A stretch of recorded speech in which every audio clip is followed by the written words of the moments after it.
এটা জানিয়েছে তেহরানের একজন সাংসদ, মানে এমপি।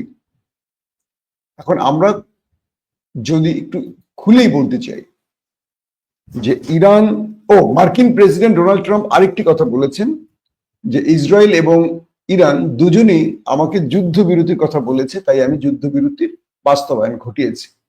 ডোনাল্ড ট্রাম্পের দুটো বক্তব্য পাওয়া গেছে। একটি, তিনি কাতারের আমিরকে দিয়ে ইরানকে প্রস্তাব দিয়েছেন, আরেকটি বিষয় দুই দেশ নাকি তাকে বলেছে। কিন্তু ইরানের মধ্যে শেষ কয়েক ঘন্টা যে ম্যাসিভ আকারে দখলদার আক্রমণ করেছে, ইরান কি তার জবাব দিতে পেরেছে? এখানে কয়েকটা বিষয় একটু আমি সংক্ষিপ্ত বলি যে ইরান কি রাশিয়ার কাছ থেকে গ্রিন সিগন্যাল পেয়েছিল যার কারণে মার্কিন 3টি বেজে আক্রমণ করেছে, নাকি ইরান চীন রাশিয়ার কাছ থেকে সেই রকম আশা পায়নি বলে যুদ্ধবিরতিতে চলে গেছে? এই দুটো প্রশ্ন আসবে এবং দুটো প্রশ্নের উত্তর হয়তো আমরা 1-2 দিনের মধ্যে বা কয়েক ঘন্টার মধ্যে দিতে পারবো। কালকে ভ্লাদিমির পুতিন বলেছেন আমরা ইরানি জাতির পাশে আছি, এবং ডোনাল্ড ট্রাম্প বা মার্কিন যুক্তরাষ্ট্র ইরানের উপর অন্যায্য যে আক্রমণ করেছে এটা আন্তর্জাতিক সকল আইনের বিপরীতে।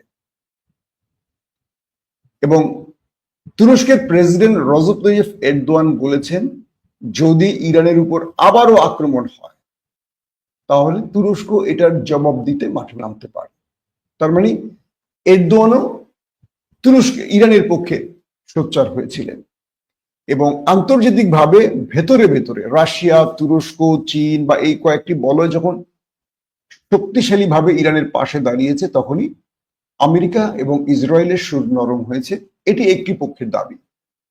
আরেকটি পক্ষের দাবি যে ইরান হরমুজ প্রণালী বন্ধের যে সিদ্ধান্ত নিয়েছিল এখানে চীনের না ছিল, মানে চীন এই ব্যাপারে রাজি না, এবং এতে করে আরব রাষ্ট্রে বা ইউরোপে যারা ইরানের মিত্র বলে চিহ্নিত হচ্ছে বা আস্তে আস্তে মিত্র হচ্ছে তাদেরও না ছিল, যে কারণে ইরান বুঝতে পারছিল যে হরমুজ প্রণালী এই মুহূর্তে বন্ধটা সঠিক হবে না।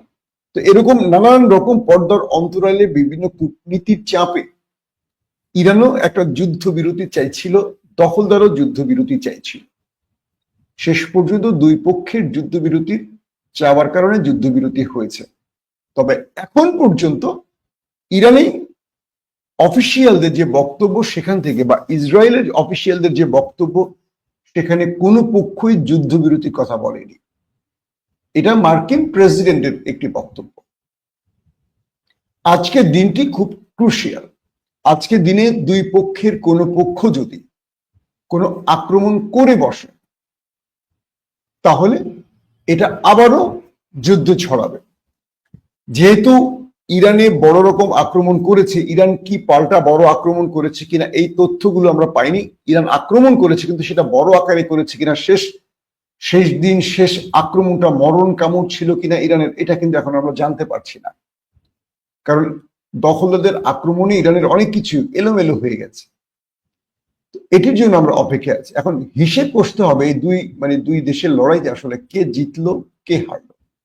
এই কে জিতলো কে হারলো এটা আমরা পরবর্তী লাইভে একদম ডিটেল আপনাদের জানাবো। এখন আমি ভিডিওটা লম্বা করব না, কিন্তু এখন আপনাদের জন্য আমাদের যে আপডেট, সেই আপডেটটা হলো এই লড়াইতে দুটো জিনিস, যদি চীন, রাশিয়া, তুরস্ক জড়িয়ে যেত ইরানের পক্ষে এটা হতো তৃতীয় বিশ্বযুদ্ধ। আমরা অনেকেই বলি ইরানের পক্ষে চীন, রাশিয়া ওরা নামছে না কেন? অর্থাৎ আমেরিকার বিপরীতে চীনের পক্ষে যদি বিশ্ব শক্তির অপর প্রান্ত দাঁড়িয়ে যায় নির্দ্বিধা এটা বিশ্বযুদ্ধ, কারণ এটা থামবে না। তাই কৌশলগত কারণে অনেক দেশ এই বড় রকম ক্ষয়ক্ষতি বা বিশ্বযুদ্ধের মতো বড় যুদ্ধকে এড়াবার জন্য অনেক সময় শান্ত থাকার চেষ্টা করে। তো ইরানও যেহেতু ভালোই মোটামুটি ইরানের মধ্যে ক্ষতি হয়েছে, একটা বিষয় মনে রাখতে হবে, ইরানের বিগ পজিশনের আয়াতুল্লাহ আলী খামেনির পর থেকে গুরুত্বপূর্ণ সকল ব্যক্তির প্রথম লিস্টেরই প্রায় 20-25 জন শহীদ হয়েছে। এর মধ্যে ইরান ঘুরে দাঁড়িয়েছে, জবাব দিয়েছে, এবং ইতিহাসে প্রথমবার 3বার বললাম, দখলদার দেশটি জন্মের পর এত বড় আঘাত পেল ইরানের কাছ থেকে, তাদের ভেতরে তাদের দম্ভকে চূর্ণ করে দিয়েছে ইরান। এটি অনেক বড় প্রাপ্তি মুসলিম বিশ্বের জন্য, কারণ কোন দেশ তাদের টোকা দেওয়ার সাহস করেনি।